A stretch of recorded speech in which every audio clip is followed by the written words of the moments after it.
How children hacked the CIA. In the vast hierarchy of global intelligence, where secrecy is worshipped like a religion and paranoia counts as a job requirement, the CIA sits at the very top. Fortified, encrypted, compartmentalized, monitored, and triple-checked by the kind of people who glare at printers for being too slow. Every digital entrance is guarded. Every packet is inspected. Every irregularity pings alarms that wake analysts out of half-asleep coffee comas. It's an environment built for serious threats. Foreign spies, elite hackers, anonymous groups with names that sound like failed metal bands. So when one of the strangest breaches in the agency's history came along, the last suspects anyone imagined were children. It's a ridiculous story to retell, mostly because of how ordinary it begins. Just a quiet neighborhood, the type where the loudest thing is a lawnmower on a Saturday morning, and where nothing remotely intelligence-related ever happens. Except the internet, of course.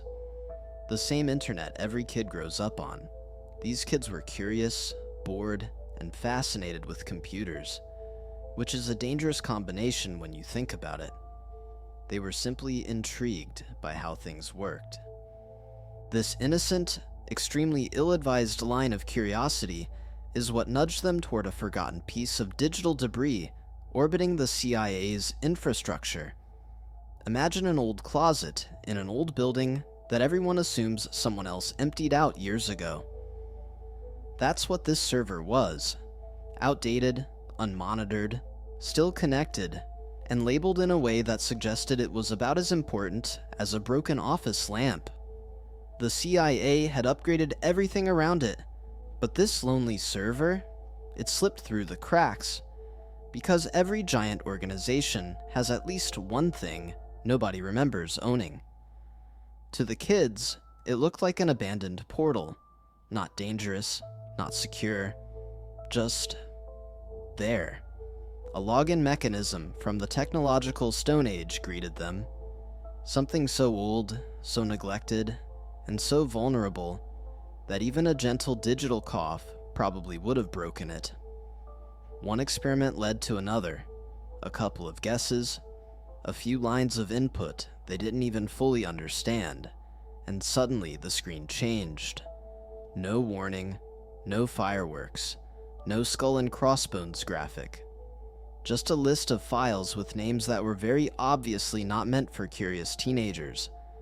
There was confusion first, then excitement, then the dawning realization that whatever this was, they were not supposed to be here. Meanwhile, deep within the CIA's security monitoring systems, an alarm tripped. A subtle one at first, anomaly detected, traffic patterns inconsistent with foreign adversaries, behavior too slow, too wandering, too childlike. This confused the analysts, who were trained to look for cyber attacks from nation-states, not from living rooms with half-finished homework on the table. Still, protocol is protocol. Agents prepared to confront skilled intruders. Tactical briefings were made. Cyber specialists reviewed potential threats, and then reality intervened.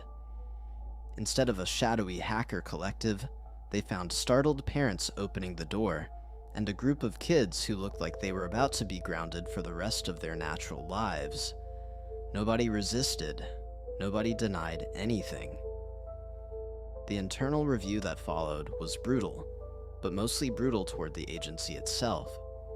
A simple oversight had created a blind spot. A forgotten server survived modernization like a digital fossil and remained online with the security equivalent of cardboard locks.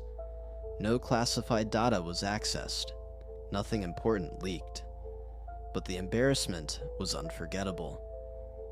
The fact that children, not criminals, not rival governments, children had walked straight through a digital entrance nobody remembered leaving open, was a wake-up call that echoed through multiple departments. Behind closed doors, reactions varied. Some officials were horrified that this happened at all. Others were amused in spite of themselves. But many understood the deeper message. This generation of kids grows up fluent in technology in a way previous generations never did. They think differently.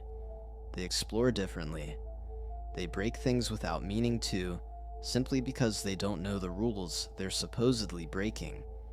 In modern cybersecurity, most defenses are built around recognizing predictable attack patterns. These kids had no pattern. They moved like randomness incarnate. The episode remains one of the strangest stories in modern intelligence, a reminder that even the strongest fortress can fall if a single forgotten doorway remains open. And it's a warning whispered across the cybersecurity world. In a time where children grow up navigating technology like a second language, curiosity is not just innocent, it's powerful. It can build, it can discover, and if the wrong digital attic is left unlocked, it can wander straight into places no one ever imagined kids would find.